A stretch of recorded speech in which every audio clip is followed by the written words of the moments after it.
Hey guys, I'm back here for the channel, and there's a big part of it that everyone should watch. This is going to be a compilation video, or just an entire time in Chicago that we're going to. We're going to Chicago this spring break. This is the intro to it, and I'll be having this on when we're outside. I'll be holding my phone regularly when we want to do something outside. I look like this now, so I can see the camera. It's right there. So I want you guys to give me feedback and other things about the entirety of Chicago. Please subscribe. I need to be Brandon Plays. That one kid on my channel that believes a lot, and I need to beat him to 1,000 subs. So this is probably gonna be my best video ever. Now, snap my fingers to the inside of my car. Alright, we're here. We should be on our way. See you there. I'm gonna take a pass. We've been driving for like 2 hours. And now we're at Indiana Department of Transportation. And let's teleport to the city. Pass number 1. Wow, look at this bridge. Wow, there's a lake all the way over there. You see it? Well, I was joking about this. Oh, what? Whoa, there it is. The big boy buildings. Let's get closer. We are officially in the city of life. The city up close. If you're a Chicago Bears fan, subscribe. Why is that so skinny and tall? Well, we're gonna go down. The casino up at the top is pretty. Is that what that is? Valley's Oh my goodness. Casino. Ohio and Ohio. That meme. Aww. Into the house. Alright, we made it to the house. This is the only TV I have access to while playing Minecraft, so, yeah, the update came out. So if you want to see it, please subscribe. There is one thing about this house, though, that's cool, and it's behind this door. As you might know, it's just these things. But when you go back here, there's the stairs. And we can go up the stairs. So we just shut the door, and we go up. Look at this church that we have over here.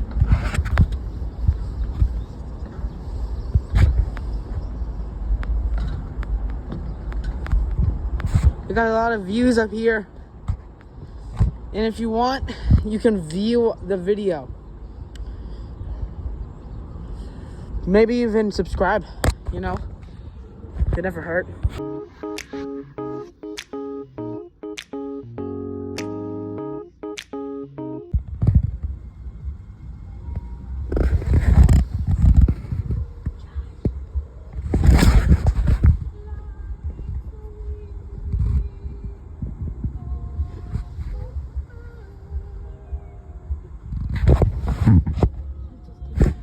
Okay, we're on top of our house right currently, and there's this challenge I wanted my friends to do, and it was to yell Taylor Swift is mid to Chicago. I am so scared right now because people are gonna know where this comes from, so I'm gonna just do it now so I can get it over with.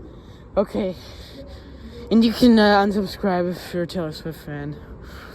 Okay, 3, 2, 1. Taylor Swift is mid. I did it. See you tomorrow. Where am I? Oh yeah, I sleep here. I'm drowning in water. Wait, who is that? Is that my sister? For some reason she's here. Why is you doing that? Ew, ew, ew, ew. Hello, friend. Hello, friend. You guys just have to wait for him. My best friend.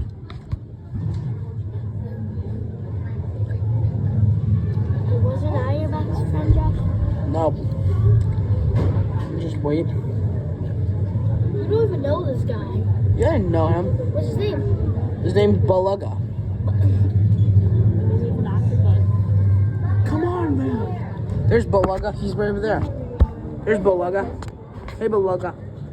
I know where Master Oogway went when his chi was stolen. Minions! Yeah! Tonight, we steal the moon! The fish, I love that little fish. SpongeBob, the fish parents. Look at those teeth. Currently eating at, well, I mean, you can probably guess by this menu. I don't really know what to expect. Beatbox while you guys wait.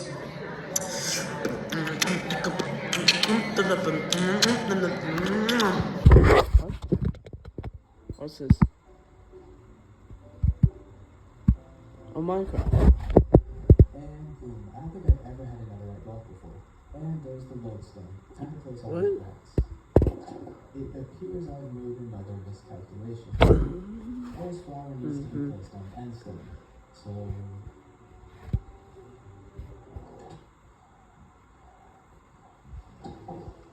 Well, I guess the aquarium was just a dream.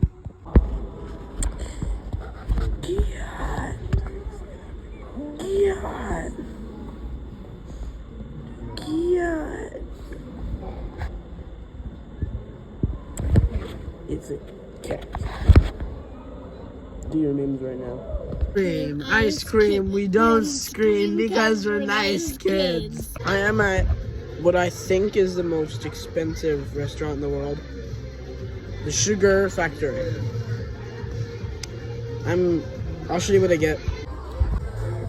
Clock Tower, that's the Wrigley Building. That was the first skyscraper north of the river, opened in 1924. That's Wrigley, as in Wrigley chewing gum.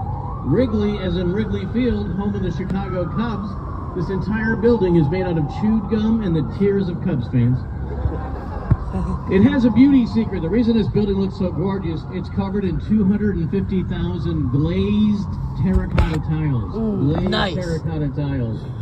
But it also makes it a bit of a diva. This building needs to get hand washed once a year. Hand washed.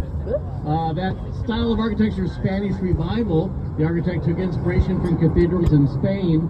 In fact, the rooftop, including the clock tower, basically a copy and paste of the Heralta Cathedral in Seville, Spain. One of the oldest buildings on the tour, next to one of the newest buildings on the tour, opened in 2016, Trump International Hotel and Tower, designed by Chicago architect Adrian Smith. Adrian Smith is known as the world's tallest architect. He's only 5'7". We call him the world's tallest architect because he designs the world's tallest buildings. That's the second tallest building in Chicago. I'm also only 5'7", and I talk about the world's tallest buildings, and they call me Joe, the world's tallest docent. Adrian Smith is using a technique called contextualism, a term you're going to hear a lot on this tour. He's playing off other buildings around this building. You see there's 3 setbacks there? That first setback matches the height of the rooftop of the Wrigley building. Second setback, careful of the sun, matches the height of the Mather Tower, that skinny building across the river there with a rocket ship tower on top. That third setback out there matches the height of the AMA building just peeking out on the other side there. I'll tell you more about that building in a moment. If you're new to Chicago, you may have noticed that Chicagoans are a little straightforward. We tend to call things the way we see them. I'll give you an example. Has anyone been down Michigan Avenue to Millennium Park and seen the Bean? Yeah. Or you know what I'm talking about when I say the Bean? Everybody in Chicago calls it the Bean except one person, the artist. The artist is genuinely annoyed with Chicago for calling it the Bean. The artist calls it Cloudgate, and we're like, dude, shouldn't have made it look like a bean. We love it, but it's the Bean. I say it because the AMA building has a very direct name for that style. That is black box modernism. That building was designed by Ludwig Mies van der Rohe, a German architect who came to Chicago to design buildings like that, but also teach architecture. You're going to see work by some of his students on the river today as well. Keep an eye on to the right here. You're going to see 2 very iconic Chicago towers. You might recognize them from many TV shows, TV commercials, movies. Grandma used to live there. The architect calls these 2 towers Marina City. We call them the Corncob Towers. Corncob Towers are designed by Bertrand Goldberg, a student of Mies van der Rohe. Bertrand Goldberg noticed in the 1960s, people were working downtown, but not living downtown. Downtown was not set up for residential living. People would do their jobs, and then go back out to the neighborhoods where they had grocery stores and laundromats and all the stuff they needed. He wanted to change that. His whole concept is called a city within a city. Everything you need right outside your door. So the upper part of the towers are the corner terminals are apartments, amazing views, level for workout, laundry, place to park your car. There's a little market, there's a dry cleaners, a restaurant, place to park your boat. On the plaza, he designed a theater that's currently the House of Blues, and behind that an office building, so you literally could live and work right here at Marina City. If you've ever been in a big high-rise apartment with a lot of amenities, that whole idea started right here with Bertrand Goldberg. On our left is our river walk, and you see people enjoying it even on a chilly day like today. And City Winery looks like they're open, so places are starting to open up now. The City Walk is only 7 years old, but it comes from a city plan over 100 years old, a 1909 city plan by architect Daniel Burnham. Daniel Burnham believed the river belonged to the people. They should have free and easy access to it. He was absolutely right. It just took us 100 years to get it off our to-do list. I ask people to be quiet because I'm easily distracted and I'll start talking about cats, and that's not what you came for. This red brick building here on the right, that's the Reed Murdoch building, which opened in 1914. What I love about that building is that it's not even. Architects love symmetry. All these skyscrapers, very balanced. This building is not, and I'll show it to you. Take a look up at the clock tower when you come out from under the bridge. Clock tower. Now count the bay windows to the right. 1, 2, 3, 4, 5, 6. Clock tower, bay windows on the left. 1, 2, 3, 4, 5, 5, 6. That is weird. It's also not what they originally did. They originally built a 6 and 6 building. What happened was the city wanted to widen LaSalle Street, but to do that, they had to cut off the end of the building. But they did such a fantastic job recreating the architecture and the end of it that you wouldn't notice unless some jerk on a microphone pointed it out to you, which is how I learned. On your left is a building called the Builders Building. That's its actual name, a construction firm.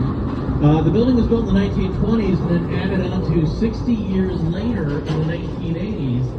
So you see the original building on the left here, a little Art Deco leading up to Roman columns. And then 60 years later, you can see where the new architects emulated the original design, but also modernized it. And that's kind of common in Chicago architecture, I think, honoring the past while also moving things forward. Coming up on the right, for the largest building I've ever seen, that is the Merchandise Mart. Merchandise Mart opened in 1930. It was the largest building on the planet for 13 years until the Pentagon got built. But as you can tell, it's still pretty darn big.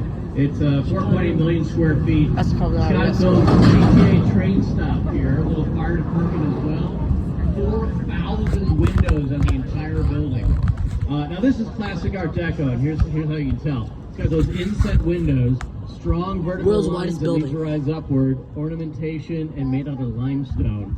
This building is so large, it had its own zip code till the year 2008. It's not even a joke. It had its own zip code. Wow. And the building is so big, they had to figure out how to build it.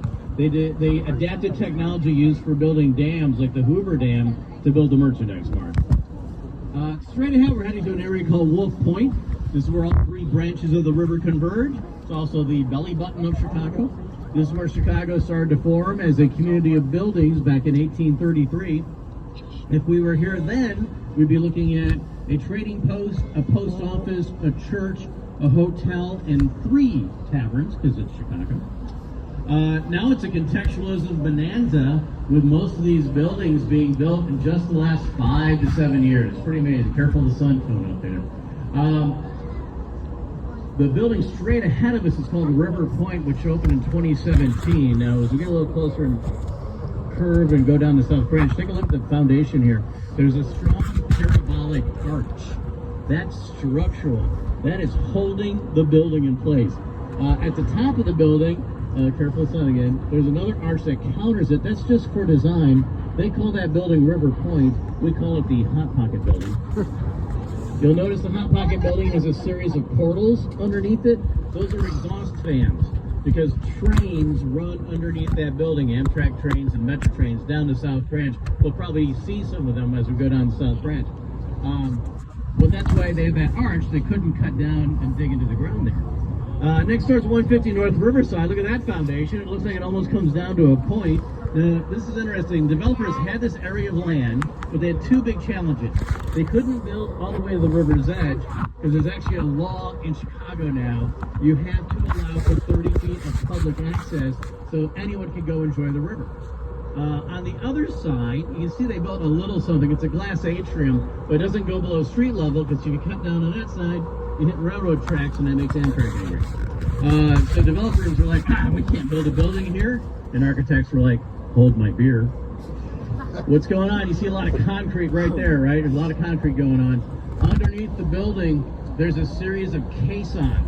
Caissons are 12-foot in diameter steel tubes filled with concrete that go 160 feet down into the bedrock. So this building is locked in place. They also, another element of contextualism is reflective windows, reflective surfaces. They're reflecting the river here, and you can see our boat in the side of the building. If you want to get a selfie, that's us right here. The architects that designed this building also designed the Bank of America Tower coming up on the left here, one of the newer buildings on the tour. You bank with Bank of America. This is where your late charges went, right here. This building. Opened in 2020, back during the good old days of the raging pandemic. They responded to that with technology added to the building. This building is a very sophisticated high-end air filtration system. Public use doors have microbial surfaces. You're not spreading germs touching a door. And the elevators are touchless. You can summon an elevator with your phone and tell it what floor you're going to go to. And you can see how they built that 30-foot public access. They built this walkway here. Now they wanted the top of it to be lower. The city insisted it at least be that high. And that's why we have these giant robot mechanical chicken feet. It's load-bearing chicken feet. It's holding up the side of the building. Yeah, as we go down to South Branch, it gets a little windier and cooler. So we head back, it'll warm back up again. We have a bit of a canyon here. We have an Art Deco canyon. Two buildings open across from each other in 1929. Chicago Daily News building is on the right. Now, 1929, they could have built to the river's edge. They decided not to. They built this lovely Art Deco plaza up here in case somebody wanted to go for a walk or have lunch outside. Completing the canyon, the Civic Opera Building. It has Building sketch there because they used the Latin alphabet, and Latin alphabet doesn't have a U, so they stuck a V in there. But look up. This whole building is in the shape of a throne. You have the arms of the throne to the left and the right, long stroke back to the throne, full of offices, and then right here above the opera stage, you can have the both buildings opened in 1929, full of dreams, hope, and ambition. Anybody know what happened in America in 1929? Stock market crashed, the Great Depression began, and after that, World War II. So for a long stretch, no one was building skyscrapers. No one had the money or the resources. Late 50s, early 60s, we start building again, but cautiously. Here on the right, there's Gateway 1 and Gateway 2. They're twinsies, built in the early 60s. That's our buddy Mies van der Rohe style, black box modernism. His whole philosophy was less is more. So all the money's on the inside, zero ornamentation on the outside, exact opposite of Art Deco. It became an inexpensive way to build a skyscraper. And at that time, architects were children of the Depression, so they knew the value of stretching a dollar. You can see some trains underneath Gateway 1 over here too, by the way, the Metro trains. 1970s rolled around and architects were like, oh my gosh, I didn't have to become an architect to draw the same box over and over and over again. We gotta shake things up. We gotta break some rules, get our creative freak on. So in the 1970s, they came up with white black boxes. That's Gateway 3. Now they call it international style, but they're not fooling us. It's the exact same thing, different color. Their pitch for it being international is that you could take that building and put it in any city around the world, and it would fit right in because it's so boring and generic. There's just nothing going through this building. Just a giant Lego brick you can pick up and move around. 1980s rolled around. Architects were like, no, really, we mean it this time. And that's when they started to move away from black box modernism and embrace contextualism. So coming up on the right, you're going to see Gateway 4. It's got a green tinted window surface, reflective surface. There's two elements that we're dealing with contextualism. You can see Gateway 3 reflected in Gateway 4. The windows are tinted green because we have a green river, so they're playing off other buildings as well as the river. But the big tell, instead of it just being a big box shape, look at the side here, it's got a curve built into it to go along with the shape of the river as well. So with 1980s and Gateway 4, we are full on contextualism and postmodernism. This little squat X-bracing building in the middle here I love. When it opened, it was a Securities Exchange Commission. Now it's a gym right next to a bakery. That's brilliant. Josh, you don't need your phone. On the left, we have a building we never talked about much. And in 2014, the owner spent $800,000 to put that artwork on the entire side of the building. It's a map. Up the bridge, look up. You can see Wolf Point near the top. This is a map of the river. And that orange block in the center is You Are Here. It's an $800,000 You Are Here map that only we can see. And we know it. Bit of a celebrity coming up on the right. You might recognize that building as Gotham City Bank from the movie The Dark Knight. That's the bank that Heath Ledger as the Joker robs and comes out of there in a school bus full of cash. That building, however, wasn't always Gotham City Bank. That was the world's largest post office. Opened in 1920 and made even larger in 1930 because Chicago was the mail order catalog capital of the world because of Montgomery Ward and Sears. We were very, very busy. Internet came along, that all died out. They built a smaller, more modern post office next door. This building sat empty for decades, and we were really worried about it. No one wanted to buy it because it was so big, and we didn't want to tear it down. Fortunately, in 2016, some investors took a big gamble. They put $500 million into revitalizing this building, one of the largest revitalization projects ever in America. They did a fantastic job. They maintained the Art Deco ornamentation on the inside. It looks gorgeous on the outside, too. They converted the roof into a 3.5-acre urban park called the Meadow. It's all offices now, and they're at 94% capacity. 94%. So they're quite a success story here in Chicago. This is our noisy bridge, by the way. This is Ida B. Wells Drive, and it goes right through the building. You can drive through the building this way here. Impressive. Now, unfortunately, the only places in this building that are open to the public are the lobby, and there's a food hall. Worth going to, but you can't see the event spaces in there that are all Art Deco, and you can't go up to that roof unless you rent it. So if anybody rents that urban park, let me know. I'll bring my friends in the six-pack. We'll hang out. Gotta be great views up there. That is a building that you should look up online later. Easy search. You just look up world's largest post office, Chicago, and it'll come right up. And the building's website has a point-and-click tour on every floor, including the urban park. Go do it so if you can find like it. a Google Subscribe. Street Map thing. You can see how beautiful that building is. We are definitively on the South Branch, and it's here where it's appropriate to tell you about probably the most significant event in the history of Chicago, the Great Chicago Fire. Because it started about 6 blocks west of here on DeKoven Street at Mrs. Catherine O'Leary's barn. October 8th, 1871, 9 o'clock at night. We know what time the fire started. Give you an idea of what was happening in Chicago at the time. Chicago was suffering a severe drought. So from July to the night of the fire in October, barely a tablespoon of rain fell on the city. So everything was really dry and warm. Also, in 1871, everything was made out of wood. Wood was a cheap building material, so barns, buildings, houses, sidewalks, and streets, all made out of wood. Recipe for disaster, right? The fire department was very busy in those 2 months leading up to the Great Chicago Fire. They're putting up smaller fires all over the place.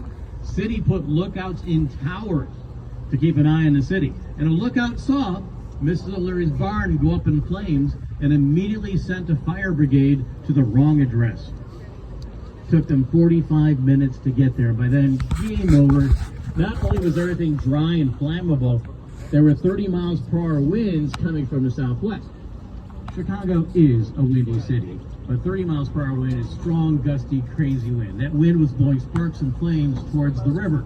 Now you might think, oh, well, that's good news. The water, fire, they don't get along. Water's always going to win. Fire's going to stay over there. Let me tell you about the river in 1871. Meatpacking industry was on the south side. They were dumping all their waste in the water and it's flowing this way. If you lived along the river, you're dumping all your trash in the water. It was a heavily trafficked shipping lane. So ships were polluting their fuel and throwing overboard, whatever they call throwing overboard. That's what people did. They treated the river like a sewer. Sparks and flames hit the water, the river caught fire. The burning river, mixed with those 30 miles per hour winds, created fire tornadoes. Fire tornadoes went into downtown, cut a path of destruction a mile wide and 4 miles long to just north of the Wrigley Building. The fire burned for 3 days. 3 days. Didn't go out till fortunately it started to rain, but by then 18,000 buildings had been destroyed. 18,000. 100,000 people homeless. 300 people had lost their lives. It was devastating. People were upset. They were angry. They wanted someone to blame. The city sent investigators to Mrs. O'Leary's barn. They confirmed that that is where the fire started. However, they cleared Mrs. O'Leary and her family of having anything to do with it. They were farmers. It was 9 o'clock at night in 1871. They were in bed asleep, and they could prove it. Doesn't matter, though. People are people. They wanted someone. They wanted a target. A journalist published a story claiming that Mrs. O'Leary was in her barn that night milking a cow at 9 o'clock at night on a Sunday, and the cow kicked over a lamp, and that's what started the Great Chicago Fire. And everybody loved that story. That story has persisted for generations. I grew up believing that story, even though shortly after that story came out, the journalist confessed. He came out and said, look, I made it all up. I lied about the cow. That's right. It was fake news. Thank you, the 4 of you who let us down. Number 1 tour in America, people. You don't get things like this at the Grand Canyon. Sadly, it's a true story. You may have recognized we're turning the boat around.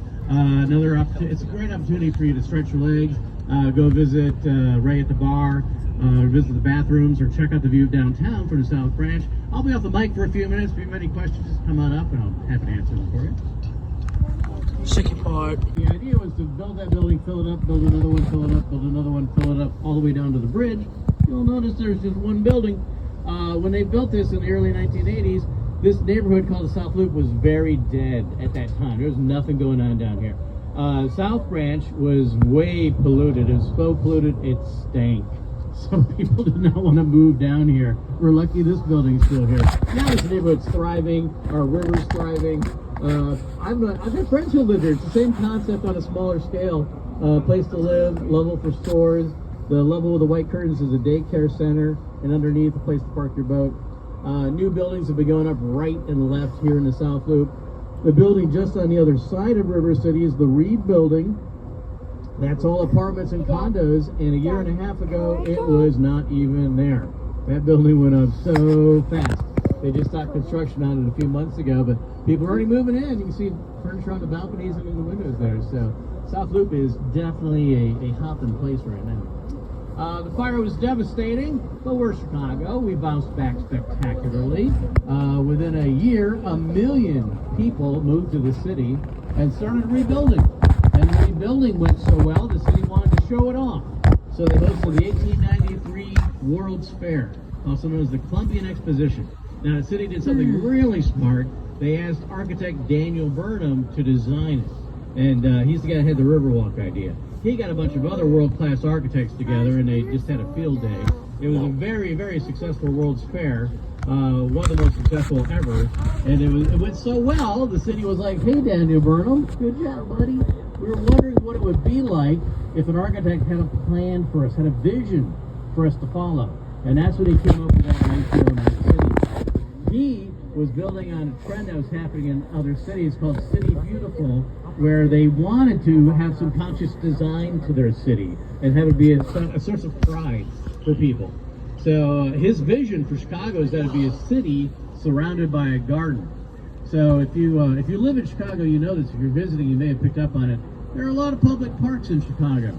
Over 600 public parks. Any neighborhood you're in, you're likely walking distance to several parks, like tiny little pocket parks to like big parks with lagoons in them. It's amazing.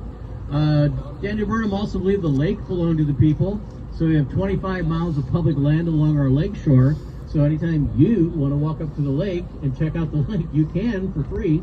All because of Daniel Burnham. Put our streets on a grid system, gave us alleyways. You'll hear his name again on the tour. Right now I want to introduce you to our royal family. We have a king, a queen, and a princess in our skyline. A king, a queen, and a princess. The princess is over here on the right.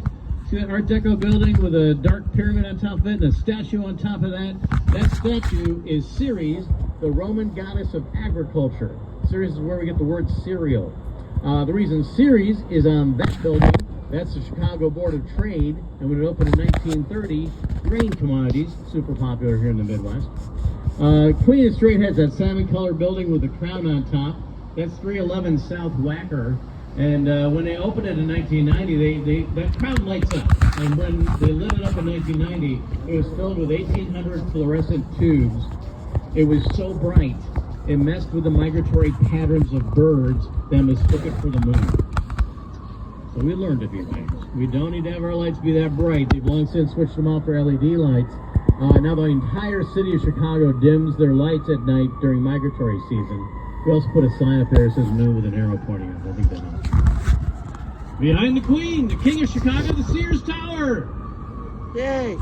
Heard one yay that may not have been attached to what I was saying. Yes, that's how you greet a king. Sears Tower opened in 1974. Tallest building in the world for almost 25 years. Now, just in America, it's the third tallest. The tallest building in America right now is One World Trade Center in New York. Now, when they built this building, they had never built a 110-story tall building before. They had to figure out a new technique to deal with a thing called sway. When architects and engineers build a tall building, they know wind is going to hit the building and the building's going to move. They just want to reduce the effects of that. Their technique is called bundled tubes. You'll notice it's actually 9 towers, 7 towers supporting one another to get to the top 2 towers. Architects got their inspiration from a pack of cigarettes. They noticed one loose cigarette, not a strong structure, but a cigarette with other cigarettes around it. You had something going on. So parents, if your kid looks bored, instead of giving them an iPad, maybe a pack of cigarettes. I said One World Trade Center is taller than the Sears Tower, but if you stood up on the roof of the Sears Tower where those giant white antennae are, and you put One World Trade Center next door and you looked over, you would have to look down beneath you to see their rooftop. You might be thinking, hey Joe, that's not how tall buildings work. Here's what's going on. One World Trade Center has a spire that goes up higher than our rooftop. If you're not familiar with that term spire, it's basically a giant antenna with zero function. It's just a stick put on the building to make it taller. And now we have those giant antenna. You've seen them. They're as big as Gateway 1 and Gateway 2. They don't count towards our height. They're considered functional and added on. So spires count, antenna do not. Who came up with this rule? The Council on Tall Buildings. An actual thing. Headquartered in New York, by the way. I don't like spires. Good view of the whole building right there, all the way up to the ledge, where those glass balconies are sticking out. Anybody done that yet? No. It's a blast, isn't it? It's a lot of fun. If you haven't done it yet, remember to look at the old post office when you're up there. You can see the urban park from the boxes up there. 2 people have successfully scaled the outside of the Sears Tower. In the 1980s, a guy named Daniel Goodwin did it, wearing a homemade Spider-Man outfit. We call him Spider-Dan. Spider-Dan had suction cups and hooks. Really? It took him 6 hours to get from the street to the top of the building, where he was warmly greeted by the Chicago Police Department. They gave him a free meal and a place to stay. Another guy did it in the 90s, a Frenchman named Alain Robert, and this is what Alain Robert does. He climbs the world's tallest buildings. Alain Robert climbed the Sears Tower in 1 hour and 22 minutes. 1 hour and 22 minutes, bare-handed. Zero equipment. To me, that's more Spider-Man-y than suction cups and hooks. So, but that's what he does. He's climbed the Burj Khalifa in Dubai. If you're not familiar with that, it is the tallest building on the planet right now. And imagine the Sears Tower with 3/4 of another Sears Tower on top of it, and it's all glass. And he climbed that barehanded as well. It took him 6 hours, but he did it. I don't know how he does it. It's amazing. Burj Khalifa, by the way, designed by Chicago architect Adrian Smith, world's tallest architect, earning his nickname. You might notice I keep calling it Sears Tower. It's not like I'm a stubborn Chicagoan. It's like in my brain, default mode, that's Sears Tower. I've always known it that way, and it's what it's always going to do with me. If you don't know the story, I'll break it down to you real quick. So, Sears department stores, right? They were headquartered there. They're the reason the building got built 30 years ago or so. They moved out to the suburbs. They're way out past O'Hare Airport. And but we still called it Sears Tower as they moved. That was just the name of the building.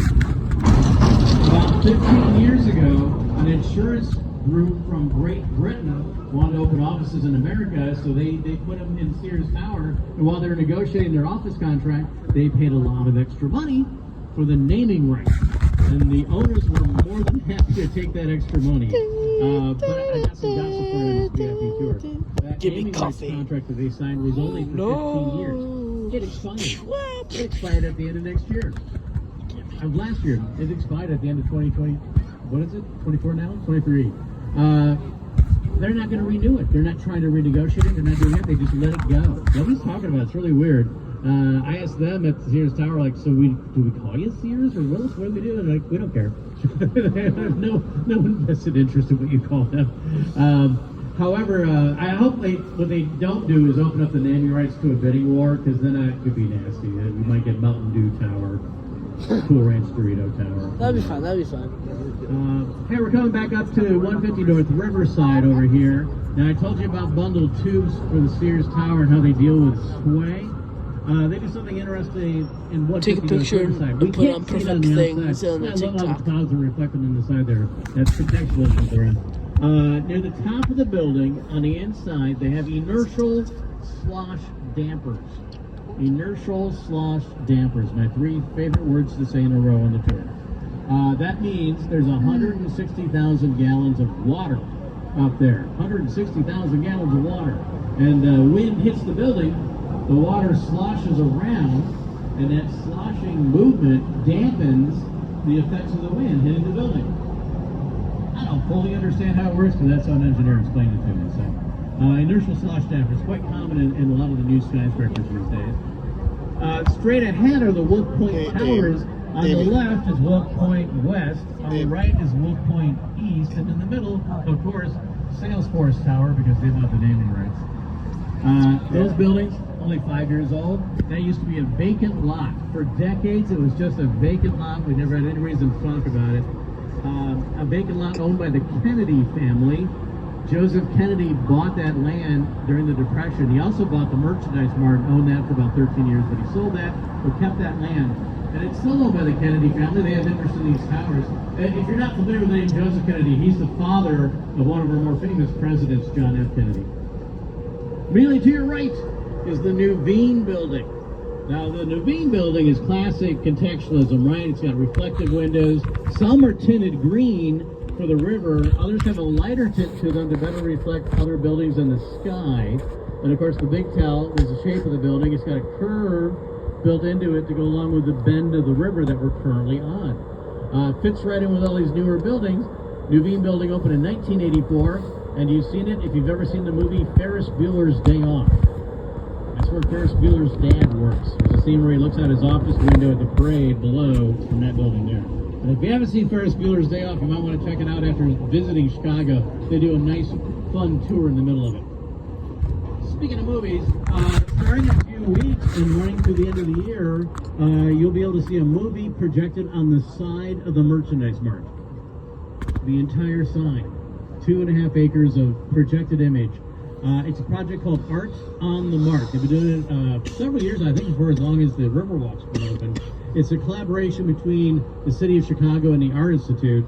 Often it's an original animated piece done with a professional artist collaborating with students of Chicago Public School System, or it could be featuring a classic artist from the Art Institute or about Chicago history. It's free, open to the public. The $8 million projector is right there on the wall. It's that gray rectangular box full of 24 digital projectors inside. One of the largest digital art installations in the world. Best place to see it, right here on the Riverwalk, or right above it on the street on Wacker right there. While you're looking in this direction, you'll notice this row of aluminum poles sticking out of the water. Those are not docked. You are not allowed to dock your boat there. Those are fish hotels. Fish hotels. A place where fish can eat, sleep, hang out, meet other fish, do what they do, none of my business. That's there to help clean up the river and foster wildlife. Great timing for a train.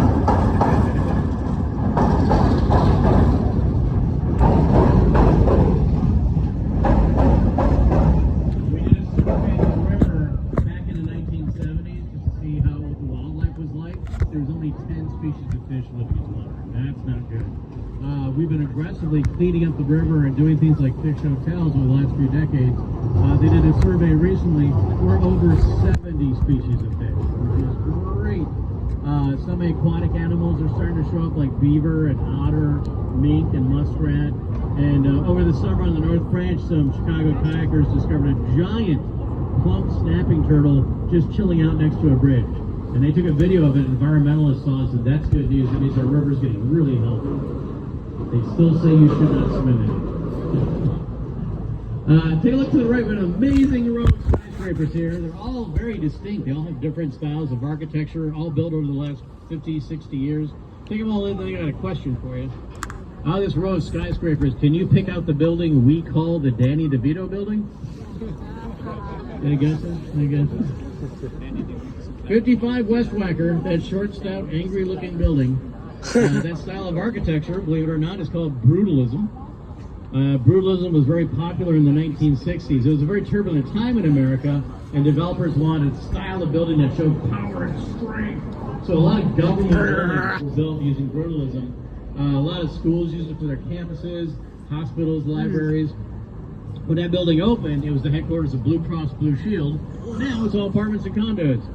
And that's actually good news. Like a lot of our old buildings are turning residential or becoming hotels. That helps preserve the building. It's actually good news. Another example, hey, there's a hot tub boat right there if you haven't seen a hot tub boat. It's not a boat sinking that's sinking in water. It's actually a hot tub. We know there's no bathroom on board. Keep it on straight ahead and look to the right. You're going to see a dark green building with gold trim. That's very unusual. Dark, not green tinted windows like we've been seeing, but a dark green building with gold trim, and the sun's hitting it just beautifully. That's the Carbide and Carbon building, which was built and opened in the 1920s. Gold trim. I'll try that on Designed by armor. Daniel Burnham's sons. Now, the story is, the Burnham boys didn't like that the government was telling them they couldn't drink alcohol during Prohibition, so they slyly built a tribute to the champagne bottle. That's why the dark green tile, because champagne bottles are very green. That's why the long, round tower wrapped in gold, like the foil on a champagne bottle. That's now the Pendry Hotel. Beautiful hotel on Michigan Avenue. They have a rooftop bar up there, too, by the way. Really one of my favorite buildings. Keeping out to the right, after the bridge on the street, the Jewelers Building opened up shortly after the Wrigley Building. Also, similar construction styles, all terracotta tiles. Called the Jewelers Building because many jewelers were headquartered in there. And they were so worried about getting robbed going in and out of the building with their jewels that they built elevators that they could drive their cars into and take the car and the elevator up to their office and then drive out again. That was their safety measures. You have fans there. See, you're VIPs, I told you. On the right, we have a bit of an anomaly. I don't know if you noticed, there's been a lot of space between our buildings. You can see it pretty far in any direction, except right I don't really here, care about what he's we've got talking four about. buildings I'm smoothed just wondering together. why there's a The school oldest bus building in is the Manor middle of Tower, built Chicago. in the 1920s, that skinny one. That's the skinniest building in Chicago. It's only 100 feet wide. London House Hotel took over the two buildings to the left. They have an amazing rooftop bar. It's voted the #2 rooftop bar in the country, so #1 in Chicago. Most of the hotels downtown have rooftop bars, and you don't have to be a guest there to enjoy it. They're more than happy to take your money. Across from the Wrigley Building is the Tribune Building, which opened shortly after Wrigley. Remember how Wrigley was based on cathedrals in Spain? Tribune, based on cathedrals in France. It's French Gothic revival. You look at the top of the Tribune Tower, very cathedraly up there with those external arches. If you have not been up to that building yet, maybe you want to check it out after you get off the boat. Around the perimeter of the Tribune Building, they have pieces of other buildings from around the world. You can see a piece of the Taj Mahal, a piece of the Vatican, a piece of the Great Pyramid, all around the Tribune Building. It's Michigan Avenue, also known as DuSable Bridge, right here, named after our founding father, Jean-Baptiste Point DuSable.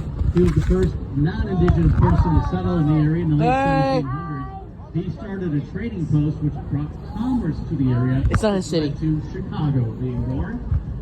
His trading post is over here on the left, where there is currently an Apple store. You may notice that store on your way down to the boat. It is all glass walls. That's load-bearing glass, holding up a carbon fiber roof designed to look like a MacBook Air. Skinny MacBook laptop, if you're not familiar with Apple products. Of course, like I said, John Baptiste Point du Sable, first non-Indigenous person in the area. Indigenous people here way, way before. Primarily known as Potawatomi land. In fact, the name Chicago is an Algonquin term. It loosely translated means land of the stinky onion. I cannot be more proud. If you've had our pizza or our hot dogs or anything, we are the land of the stinky onion. It's a very appropriate thing. It's the real reason we're the Windy City. If you haven't done the Riverwalk, it's a beautiful walk. You can go all the way from the lake down to Wolf Point. A lot of places to stop and enjoy the views. It looks like some places are starting to open up. While you're looking in this direction, you'll notice there's this black box modernism building that says James Hardy on it. I'm not pointing that building out to you. I want you to look at the building behind it when it comes your way. Behind it is a tall residential building called Aqua Tower. That's beautiful. It's designed by Chicago architect Jeannie Gang. It's got white, rippling, horizontal waves all up and down the building. Every floor has their own unique pattern. No patterns repeated. And that's contextual. It's meant to represent waves out on the lake, but it also serves like some of them are terraces and balconies. But it also helps dissipate wind hitting the building and helps cool the building in the summertime. Jeannie Gang, the designer of that, is probably the most in-demand architect in the world right now, currently heading up a multi-billion-dollar renovation at O'Hare Airport. After doing Aqua Tower, Jeannie Gang designed my favorite building on the tour, our newest building on the tour, coming up on the right, the St. Regis. Long, tall, bluish building. That is the third tallest building in Chicago, tallest building in the world by a woman-led architecture firm. Wow, that was mildly better than the King. Let's try it again. Woman-led architecture firm. Yay! Jeannie Gang deserves all the accolades. It's a beautiful building. You might think Jeannie forgot something on that tall tower there. Those 2 empty floors. That's called a blow-through. That's so high winds can blow right through the building. St. Regis just had its grand opening about 8 months ago. It's a luxury hotel, apartments, and condos. How luxurious a hotel? 1 person, 1 night, standard room, $700 a night. I'd wait for it to rebound. Bye.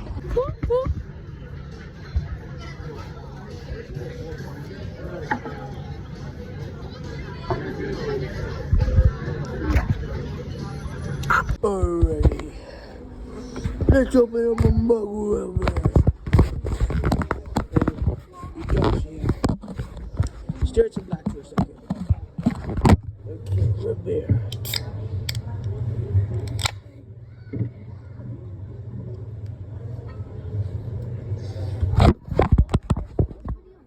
Rubber. Look at the bulldog. Rubber. Rubber. What, you think I was a picture? It wasn't a picture. I'm actually just right there. I'm holding Chicago. I own the entire city now. Yeah, I own this place now. Even more. Yeah, I added I redesigned Trump Tower to be called Josh Tower, or J-Man Red Tower. Jayers or what should I call you? Jay the Red. The Reds. No, the red-haired guy. No, the Redheads. We're gonna be called the Redheads if you're subscribed. Just look at that. We're on the 90th floor of the black building. I forgot what it was called. You might be thinking, is that the Sears Tower? Yeah, it is the Sears Tower.